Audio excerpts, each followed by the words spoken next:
আমাদের এই বাংলাদেশের একজন বড় মুফাসসির, যাকে এদেশের জনগণ তার নামের খ্যাতি তাকে লাগিয়ে দিয়েছে, ইনি লাগাননি, যার নাম কোরআনের পাখি মরহুম শহীদ আল্লামা দেলওয়ার হোসেন সাঈদী রহিমাহুল্লাহ। আল্লাহ যেন তাকে জান্নাতুল ফিরদাউসের সবথেকে ভালো জায়গা করে দেয়। আমিন বলেন, আমিন বলেন।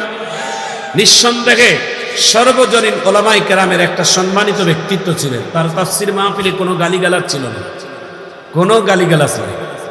আমি তো দেখি, অবজারভেশন করি, আল্লাহ তাআলা অসংখ্য দেশে আল্লাহ তাআলা আমাকে সফর করাইছেন, অসংখ্য দেশ। আল্লাহ এই দিনাজপুরের মাটির থেকে কাতার, ইয়েমেন, সৌদি আরব, তারপরে অনেক দেশ আল্লাহ তাআলা, ইন্ডিয়া, বিভিন্ন দেশে যখন যাই তখন গর্ব হয় আমাদের, ভালো লাগে যে ওই দেশগুলোতে বিভিন্ন দোকানপাটে, বিভিন্ন শোরুমে আমাদের একটা রেকর্ড শোনা যায়। সেই রেকর্ডটা হচ্ছে সাঈদীর কণ্ঠের রেকর্ড। মক্কার অলিতে গলিতে তার কণ্ঠের আওয়াজ শোনা যায়, আমাদের মতো কণ্ঠ না, ওখানের আন্তর্জাতিক মানের কণ্ঠ। একটু চিৎকার দিয়ে আল্লাহু আকবার বলেন। এই নিয়ামতটা আল্লাহ তাআলা আমাদের দেশে আল্লাহ দান করেছেন, কিন্তু এই নিয়ামতের মর্যাদা আমরা দেই নাই। একটু জোরে বলুন, ঠিক কেনা? পৃথিবীর সবথেকে বড় বড় ধর্মগুরুদেরকে একদিন এক জায়গায় হয়েছেন, পৃথিবীর সবথেকে বড় ধর্মগুরুরা আমেরিকার নিউ ইয়র্কে, সেই জায়গায় ধর্মগুরুরা ছিলেন, পৃথিবীর সব ধর্মের বড় বড় গুরুরা এক জায়গায় ছিলেন।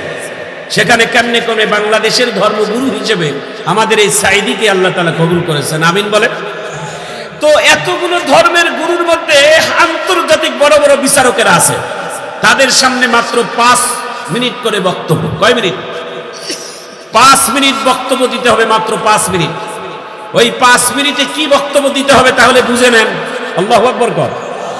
তো আমাদের দেশের গুরু, আমাদের দেশের ধর্মগুরু যিনি সাঈদী রহিমাহুল্লাহ, তিনি বলেন, আমি আল্লাহর নামের শুকর খালি করছি আর রসুলের নামে দরুদ পড়ে আমি 1 মিনিট করছি, 1 মিনিটে হাফ মিনিট আল্লাহর শুকর আর হাফ মিনিটে রসুলের দরুদ, আর 4 মিনিটে আল্লাহর কাছে বলছি, আল্লাহ 4 মিনিট আপনার দেওয়ার সময় আমি যেন কথা বলতে পারি, যাহা এই আন্তর্জাতিক এই মাঠে আন্তর্জাতিক ধর্মগুরুদের মধ্যে আমার এই ধর্ম এবং এই কোরআনের কথা যেন সর্বশ্রেষ্ঠ হয়।